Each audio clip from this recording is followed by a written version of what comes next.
दहशतगर्दन का क्लियर करार दिनो वियो आहे त अहम खबर आहे। कराची पुलिस ऑफिस के दहशतगर्दन का क्लियर करार दिनो वियो आहे जॾहिं त केपी ऑफिस में ऑपरेशन दौरान इमारत की छत ते मौजूद एक वधिक दहशतगर्द पाण के धमाके से उड़ाए छॾियो। जे बाद ऑपरेशन मुकम्मल किया वियो आहे। हमले सबब एक पुलिस एहलकार समेत 2 ॼणा शहीद थिया आहिनि जॾहिं त 16 ॼणा इन वक्त ताईं ज़ख़्मी थिया आहिनि। पुलिस मूजिब 8 खां 10 दहशतगर्दन कराची पुलिस ऑफिस ते हमलो करे फायरिंग कई जंहिंजो सिक्योरिटी फोर्सेस तरफा भरपूर जवाब दिनो वियो। दहशतगर्दन के हमले में एक एहलकार समेत 2 ॼणा शहीद 10 ॼणा ज़ख़्मी थिया जिनमें एक डीएसपी पुलिस स्टोरे रेंजर्स एहलकार भी शामिल आहिनि।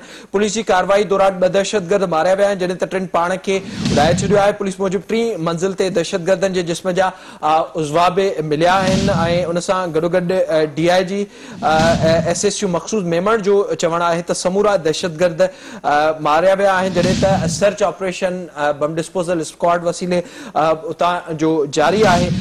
अवांखे ॿुधायूं पिया हिकु भेरो ॿीहर कराची पुलिस ऑफिस के दहशतगर्दन का क्लियर करार दिनो वियो आहे ऐं उन सां गॾोगॾु मुर्तज़ा वहाब पारां भी इहा तस्दीक कई वई आहे त कराची पुलिस ऑफिस में के दहशतगर्दन का क्लियर करार दिनो वियो आहे। ऑपरेशन मुकम्मल थी चुको है।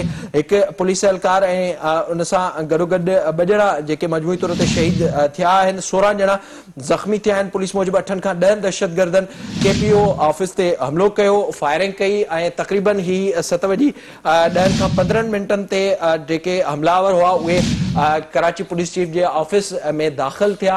भरपूर रिस्पॉन्स रहो पुलिस जो ऐं उन सां गॾोगॾु ॿियनि कानून लागू कंदड़ इदारनि जो ऐं उन समेत इहो बि वाज़ो तौर ते नज़र आयो त केतिरनि ई कलाकनि ताईं फायरिंग जो सिलसिलो असांखे नज़र आयो।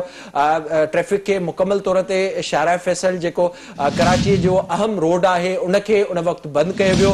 उन बाद इहो पिण नज़र आयो त सॼे इलाइक़े के कर्डन ऑफ किया वियो।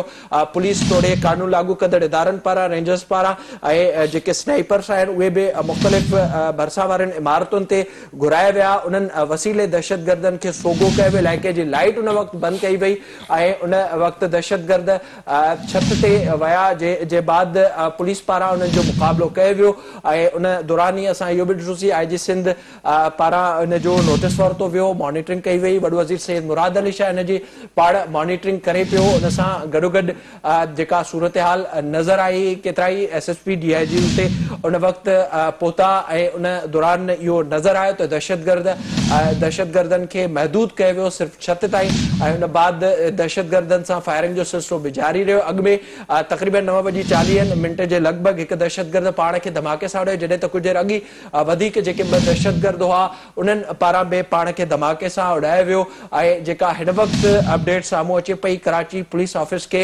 दहशतगर्दन खां क्लियर कराया वियो आहे। KP ऑफिस में ऑपरेशन दौरान इमारत की छत ते मौजूद एक वधिक दहशतगर्द पाण के धमाके सां उड़ायो। तई अफ़सोसनाक वाक़ियो सिंध की राजधानी वारे शहर कराची में अॼु थियो आहे जिते शहादत माणींदड़नि में 50 वरनि जो अहलकार ग़ुलाम अब्बास ऐं सफ़ाई अमले जो 35 वरनि जो अजमल मसीह शामिल आहिनि जेके शहीद थिया आहिनि। ज़ख़्मियुनि में इंस्पेक्टर अब्दुल रहीम 50 वरनि जो अहलकार अब्दुल लतीफ़ 35 वरनि जो रेंजर्स एहलकार इमरान ऐं 22 वरनि जो ईदी रज़ाकार साजिद बि शामिल आहिनि।